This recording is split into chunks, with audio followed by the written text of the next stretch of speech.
C'est la suite de Politicien, votre rendez-vous politique dont le numéro de ce jour est consacré à la Centrafrique. Mes trois invités centrafricains sont toujours avec moi. Edgar Garcia de l'opposition, Roger Ondjalandi de la majorité présidentielle et Cyril Paul Semaporo de la société civile. Merci à vous d'être restés avec moi. La Centrafrique, depuis plusieurs années maintenant, est devenue un bourbier oublié de la communauté internationale. C'est du moins ce que pensent plusieurs observateurs et même Antonio Guterres, le secrétaire général des Nations Unies, qui a effectué en octobre 2017 sa première visite. C'est un sujet de la rédaction signé Deo Gracias Podo.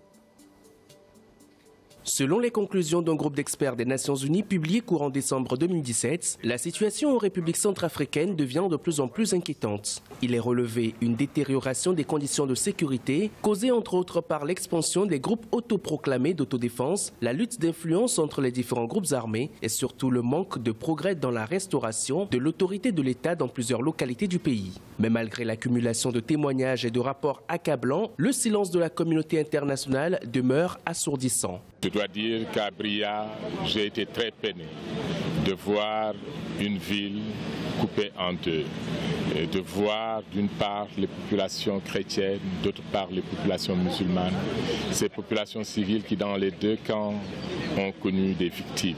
Pendant ce temps, la crise politique perdure et les observateurs internationaux continuent de pointer du doigt les responsables politiques centrafricains. Exacerbés par la persistance des tueries de masse, malgré la présence des casques bleus et des soldats de l'armée régulière, la société civile centrafricaine multiplie les mouvements d'humeur. Elle déplore l'inaction de toutes ces forces qu'elle soupçonne de complicité avec les groupes armés. Aujourd'hui, la République centrafricaine va très mal. L'insécurité gagne le terrain.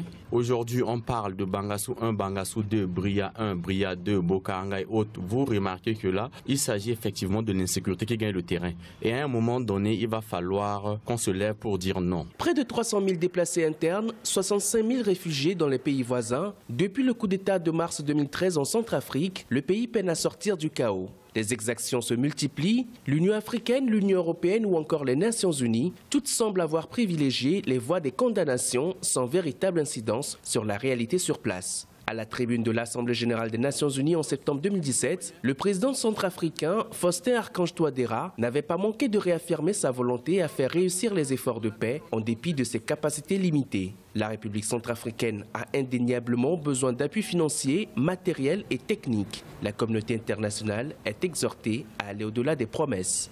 Il est important qu'on continue de maintenir la vie centrafricaine dans l'agenda de la communauté internationale, surtout sur les questions humanitaires. Au centre du pays, à Bambari, où à cause du conflit entre les factions, il y a eu beaucoup de déplacés, beaucoup de victimes. Aujourd'hui, tout le monde devrait être mobilisé pour aller vers la paix. Et nous ne comprenons pas toujours cette volonté de continuer un conflit inutile. La Centrafrique est enlisée dans un conflit depuis le renversement en 2013 du président François Bozizé. Malgré les insuffisances, une partie de l'opinion estime que les interventions armées françaises et des soldats de l'ONU ont permis de réduire les violences qui ont fait plus de 600 000 personnes déplacées.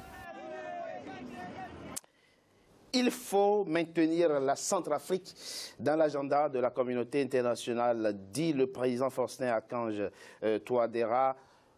Roger Ondjalandi, nous sommes le 19 juin, un accord de paix a été signé à Rome, 19 juin 2017, à Rome entre 14 groupes armés et l'État centrafricain. Qu'est-ce qui a fait que cet accord, pour parler simplement, a capoté? Vous savez, dans ces genres d'accords, généralement, les gens arrivent avec des idées, des motivations différentes. Oui.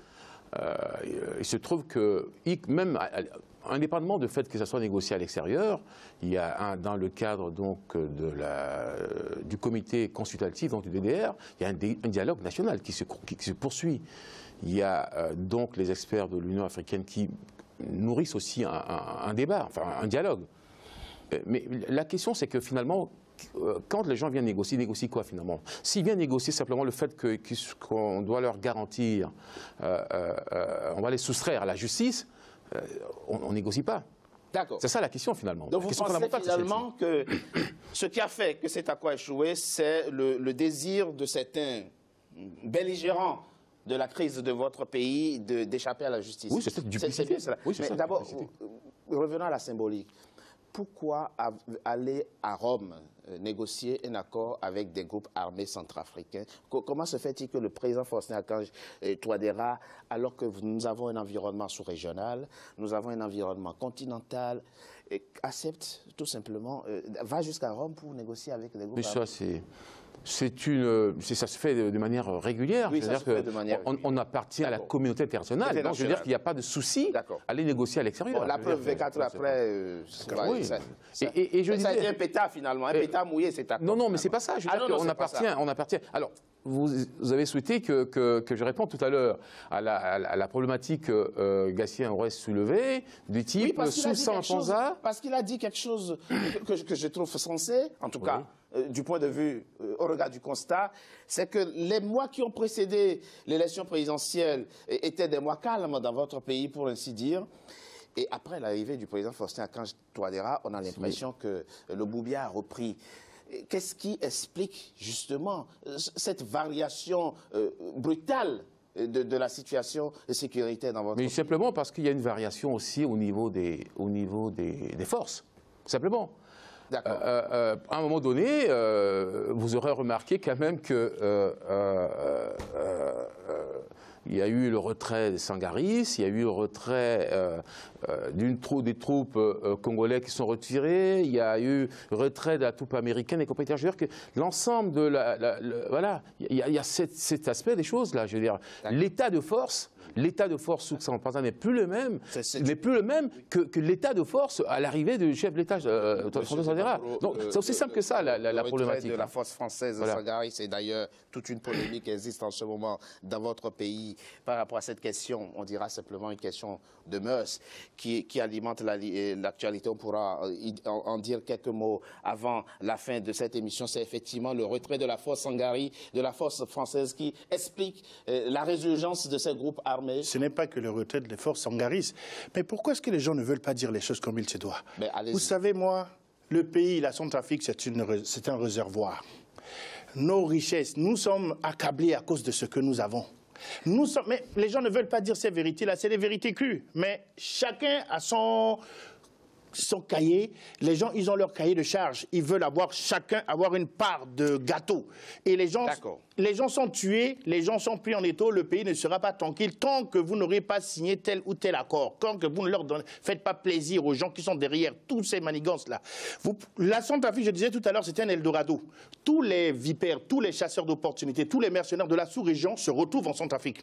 Ce n'est pas que des Centrafricains. C'est des chasseurs d'opportunités qui viennent de toutes parts parce qu'ils savent qu'en RCA, ils peuvent avoir une petite portion de terre, ils peuvent extraire du diamant, de l'or, vendre au Soudan, vendre en Israël. Vous m'avez dit, et j'espère que vous l'assumez, que le voisin tchadien, dans une certaine mesure, cherche à déstabiliser la Centrafrique. Dites-moi pourquoi le président Idriss Déby déstabiliserait la Centrafrique. Quel intérêt a-t-il à déstabiliser? Déjà, au temps de Bozézé, déjà à l'époque, on demandait à ce que le cours d'eau, le fleuve de Ubangui, puisse être redirigé. Il fallait qu'on fasse un canal pour amener une partie vers le Tchad. Déjà, ce projet-là les tenait à cœur. Les gens insistaient à ce qu'on puisse dévier le cours d'eau, le fleuve Ubangui, pour arroser, parce que le lac Tchad était en train de s'assécher. Il fallait qu'on puisse s'assécher. C'est dans l'entente, parce que vous faites partie de la Seine-Sade, il faut bien qu'on puisse s'entraider dans cet esprit déjà. Mais vous savez qu'à la frontière de la RCA avec le Tchad, il y a de l'or, il y a du pétrole, l'or noir, je vais parler. Le pétrole, notre pétrole est à cheval entre nos deux frontières. Beaucoup de choses se sont passées depuis le temps du président Patassé jusqu'au temps du président Bozézé. Et alors, les accords avec Greenberg, l'américain, pour l'histoire des pétroles, les permis de recherche, tout ça là, notre problème se retrouve dans ces entités-là. Le Tchad exploite en ce moment le pétrole centrafricain. Mais le jour où on va exploiter notre pétrole, le Tchad n'aura pas, parce que le bassin a été démontré que chez nous, là, les réserves, c'est tout de l'autre côté. Mais quand on va commencer, ça va être attaché. Déjà, le Tchad n'a plus de pétrole. Hein. Au jour d'aujourd'hui, là, ils ont des problèmes. Ils ont vendu des bassins, mais il n'y a rien dedans. C'est pas pour rien que les gens tiennent coûte que coûte à ce qu'il y ait division de notre pays. Si ce pays-là se divise, mais c'est pas par hasard, il y aura beaucoup de choses qui vont se faire derrière. Moi, c'est ma vision de la chose. Et puis, beaucoup de gens savent que c'est ça, mais on ne le dit pas. Edgar Garcia. Alors, plusieurs acteurs internes et externes auraient intérêt à ce que la Centrafrique, votre pays, soit en lambeaux, dit Semaporo, pour résumer sa pensée. Vous savez, la gestion sécuritaire dans un pays s'organise. Je comprends l'émotion qui peut animer la prise de position de mon frère qui vient de la société civile. Mais nous autres politiques, nous devons avoir vraiment la froideur nécessaire pour analyser la situation. Vous parlez tout à l'heure du désintéressement de la communauté internationale vis-à-vis de cette crise centrafricaine. Oui. Vous savez, les principaux acteurs, et pas des moindres, de la République centrafricaine dans la gestion de cette crise-là, n'ont cessé de répéter ces derniers temps, ce qui conforte d'ailleurs ce que je viens de vous dire à l'instant, que Antonio Guterres, secrétaire général des Nations Unies, que vous avez évoqué tout à l'heure, Monsieur Parfait Onanga, responsable principal de la MINUSCA dans notre pays, pas plus tard qu'hier, l'ambassadeur français dans une émission à la radio de Keluka l'a dit également, le véritable problème en République centrafricaine est un problème de leadership. Ça résume tout. Ça conforte ce que je viens de vous dire. Maintenant, la République centrafricaine n'est pas le seul pays au monde qui mobilise l'attention de la communauté internationale. Il appartient, je reviens encore là-dessus, aux Centrafricains de se mettre ensemble et de proposer à cette solution locale. Tout à fait. Des solutions centrafricaines. Et celui qui doit prendre justement le lead de cette initiative-là, c'est le chef de l'État, vous avez raison, et son gouvernement. C'est lui le premier concerné. Mais dites-nous très rapidement, Monsieur Edgar Garcia, on a l'équation désir d'impunité de la part de certains belligérants et volonté de négocier. Qu'est-ce qu'on fait? Je disais en introduction que M. Faustin Archange Touadéra et son gouvernement ont eu une lecture qui n'est pas adaptée à la situation de la République centrafricaine. Vous savez, quand il arrivait aux responsabilités, quand on lui disait qu'il fallait tenir un discours de fermeté à l'endroit justement de ces chefs rebelles-là, lui, il avait dit, il ne cessait de le dire, qu'il faut d'abord désarmer leur cœur. Et nous constatons 2 ans après que les cœurs ne sont pas désarmés, ils sont plutôt réarmés. Et en nommant certains représentants de ces...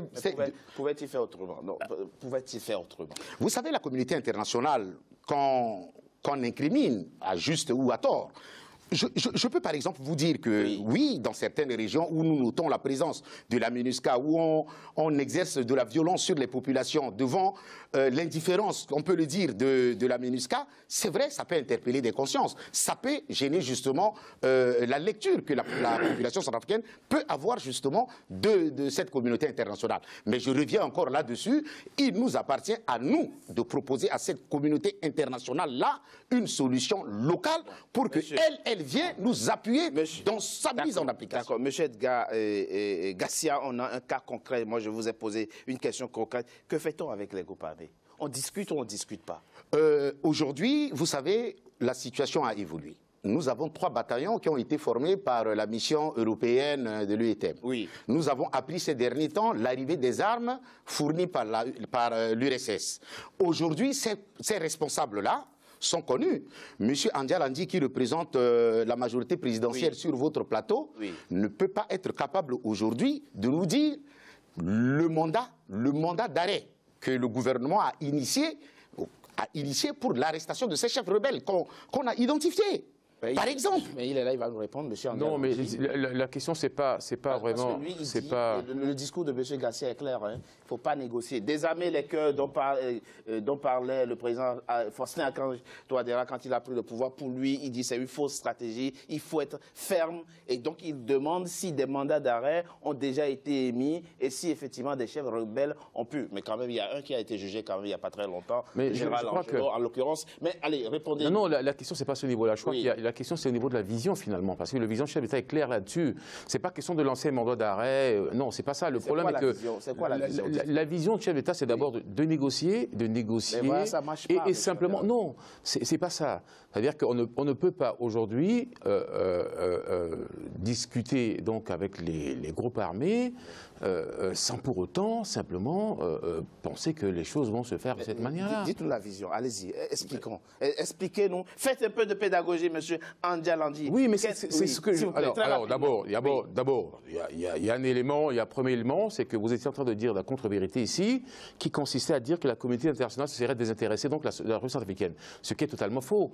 La communauté internationale aujourd'hui a un agent qui est... Écoutez, ce qui est faux. Monsieur, je vais vous dire ce qui est totalement faux. Ce qu'a dit le secrétaire général, c'est pas moi qui l'a dit, hein, moi j'ai dit... vous savez... La communauté internationale, Antonio Guterres, octobre 2017, ça, c'est l'interprétation qu'a le secrétaire général, comme vous dites. Il se trouve qu'il y a quand même une résolution. Il dit, mais je le dis quand même, la communauté internationale ne s'engage pas suffisamment, ne mobilise pas suffisamment ses ressources et ses capacités pour aider la Centrafrique. Mais c'est pas... justement, mais quand il dit ça, il y a quoi derrière finalement? La question, c'est qu'aujourd'hui, la communauté nationale, elle est chez nous. Mais nous avons des désaccords de fond. Avec la communauté internationale. Naturellement, des désaccords de méthode et de finalité. La communauté internationale, chez nous, parle de la réforme du secteur de la sécurité. Or, la population centrafricaine parle de réarmement et de réstructuration de l'armée. C'est un désaccord de fond, à la fois sur l'objectif et les moyens. Donc, la question, c'est à ce niveau-là. La question, c'est pas de dire simplement le secrétaire général a dit ça, etc., et puis on prend ça au pied de la lettre. Non, la question... Il y a des désaccords avec la communauté. Il y a un désaccord aujourd'hui. Nous avons une armée qui a une apparence d'une armée qui n'agit pas. Il faut un commandement, il faut une procédure. Quand on vole un moto...